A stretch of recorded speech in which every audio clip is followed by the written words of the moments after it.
আশা করি আল্লাহর অশেষ রহমতে খুব ভালো আছেন। আমিও আলহামদুলিল্লাহ ভালো আছি। তো আজকের রেসিপি রমজান স্পেশাল একটা ডেজার্ট আইটেম, কালারফুল সাবুদানার ক্ষীর বা পায়েস, যেটাই বলেন না কেন। তো এই সাবুদানার পায়েস বানানোর জন্য এখানে আমি প্রথমে নিয়ে নিছি 1 কাপ সাবু, এটা বড় সাইজের দানা যেটা সেটা। আর এখানে অলরেডি চুলায় একটা পাতিলে পানি বসাই দিছি, পানিটা বলক চলে আসছে। এখন এই সাবুদানাটা প্রথমে আমি এই পানিতে দিয়ে সিদ্ধ করে নিব। বিসমিল্লাহির রহমানির রহিম। এখন সাবুদানাটা সিদ্ধ হওয়া পর্যন্ত আমি অপেক্ষা করব। সাবুদানাটা সিদ্ধ হয়ে গেছে, এখন এটাকে আমি নামাই নিব। নামায়া এটা ছেঁকে ঠান্ডা পানিতে রেখে দিব। তো সেটা আর আমি আপনাদের সাথে শেয়ার করলাম না। এখন আমি এটাকে নামাই নিতেছি। এই যে এখন একটা ফ্রাই প্যান বসাই দিলাম, এর মধ্যে 1 চামচ ঘি দিয়ে দিলাম। দিয়ে প্রথমে এই যে 10-12টা কাজু বাদাম একটু ভেজে নিব। আর এই ঘিয়ের মধ্যে যদি কাজু বাদামটা ভাজা হয় তাহলে ফ্লেভারটাও সুন্দর আসে, খাইতে অনেক টেস্টি হয়। আপনারা চাইলে এখানে কিশমিশও দিতে পারেন, কিন্তু আমার বাচ্চারা পছন্দ করে না, যার কারণে দিলাম না। কিন্তু ওরা এই পায়েস বা ক্ষীর অনেক পছন্দ করে, কিন্তু ওটার মধ্যে যদি কিশমিশ থাকে তখনই ওদের মাথা ব্যথা শুরু হয়ে যায়। তো এর জন্য দিলাম না, আপনারা চাইলে দিয়ে নিতে পারেন। ভাজা হয়ে গেল, এখন আমি নামাই নেব।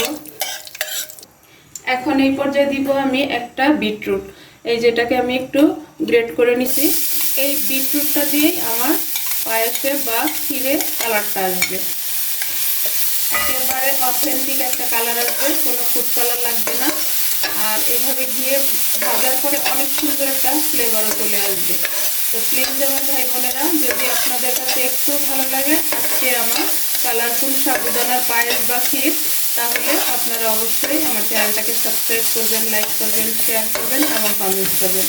প্লিজ আমার ভাই বোনেরা আমার পাশেই থাকবেন। আর যারা ফেসবুক পেজ থেকে দেখতেছেন তারা পেজটাকে লাইক, শেয়ার, কমেন্ট করে দিবেন।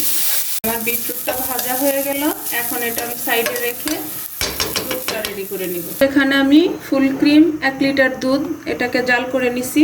এখন এই দুধের মধ্যে দেখেন মাশাআল্লাহ অনেক ঘন দুধটা আমার।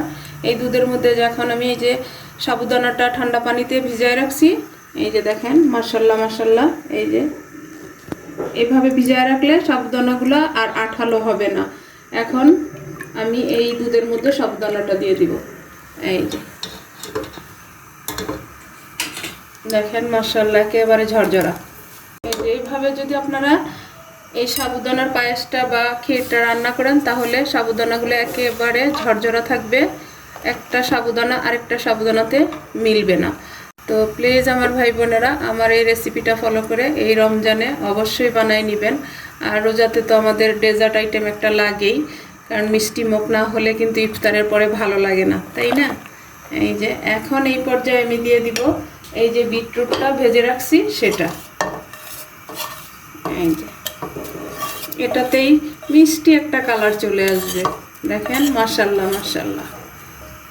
তো আমরা রোজা রেখে তো ফুড কালার খাবো এটা ঠিক না, কালারটা যদি থাকে তাহলে তার কোনো সমস্যা নেই। দেখেন মাশাআল্লাহ আস্তে আস্তে এখন বিটরুট থেকে কালারটা ছাড়তে শুরু করবে।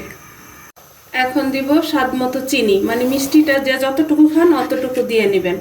আমি এখানে আর মেজারমেন্টটা বললাম না। আর এরকম কালারফুল একটা ডেজার্ট যদি বাচ্চাদেরকে দেওয়া যায় ইফতারে, বাচ্চারাও কিন্তু খুশি মনে খেয়ে নেবে, আর বড়রা তো খাবেই। এখন এটাকে আমি ভালোভাবে একটু জাল করব। পর্যায়ে দিব 1 পিঞ্চ লবণ, মিষ্টি জিনিসে একটু লবণ দিলে আরও টেস্টটা দ্বিগুণ হয়ে যায়। দেখেন মাশাআল্লাহ কালারটা দেখেন, কালার একটা পিঙ্ক কালার চলে আসছে। এই যে রমজান স্পেশাল, এর জন্য তো একটু টেস্টি করেই বানাতে হয়, তাই না? তো এখন এখানে দিয়ে দিব 1 কাপ গুঁড়া দুধ। এই গুঁড়া দুধটা দিতে চেষ্টা করবেন, এটা দিলে তো বাস সোনাই সোহাগা। আর বাসায় যখন এই ডেজার্টটা আপনি রেডি করে ইফতারে দিবেন, বাসার সবাই আপনার সাথে মানে কি বলবে আপনাকে, সেটা আমি ভাষায় আপনাদেরকে বোঝাতে পারবো না। যদি বাসায় বানান তখন বুঝতে পারবেন যে বাসার মেম্বাররা আপনাকে কতটুকু ভাবা দেয়। তো প্লিজ আপনারা অবশ্যই এই ফুড কালার ছাড়া কালারফুল এই ডেজার্টটা বানিয়ে দেখতে পারেন। দেখেন মাশাআল্লাহ মাশাআল্লাহ হয়ে গেল আমার সাবুদানার পায়েস বা ক্ষীর। এই যে এটা দুইটাই বলা যায়, কারণ দুই রকম টেস্টই এটাতে আসে। এই যে এখন এই পর্যায়ে দিয়ে দেব, যেহেতু একটু মজা করেই খাবো, তাহলে ফ্রেশ ক্রিম দিয়ে দিব 2 চামচ। এই যে দিয়ে দিলাম, দিয়ে একটু মিশায় নামাই নিব। নামায় সার্ভ করে আমি আপনাদের সাথে শেয়ার করতেছি।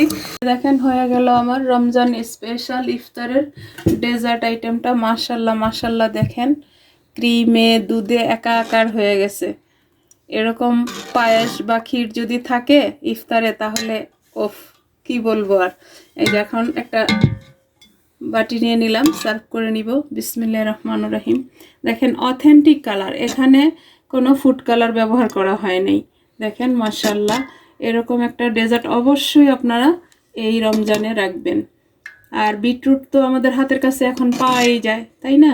দেখেন মাশাল্লাহ মাশাল্লাহ, একেবারে একটা ক্রিমি টেক্সচার চলে আসছে, আর এত সুন্দর একটা গ্রান আসতেছে, বাসায় না বানালে কিন্তু বুঝতে পারবেন না। এখন এই যে বাদামটা ভেজে রাখছি, সেটা উপর দিয়ে দিয়ে দিব।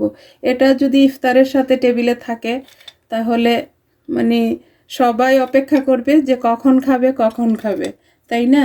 তো প্লিজ আমার ভাই বোনেরা, আমার এই রেসিপিটা ফলো করে অথেন্টিক কালারে, ফুড কালার ছাড়া কালারফুল এই ডেজার্টটা বানায় দেখতে পারেন।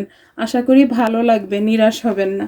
তো যাই হোক, আজকে আমার একেবারে ছোট্ট পরিসরে এই রেসিপিটা হয়ে গেল। আমি আপনাদের কাছ থেকে বিদায় নিব, আবার নতুন কোনো রেসিপি নিয়ে আসব। আল্লাহ হাফেজ।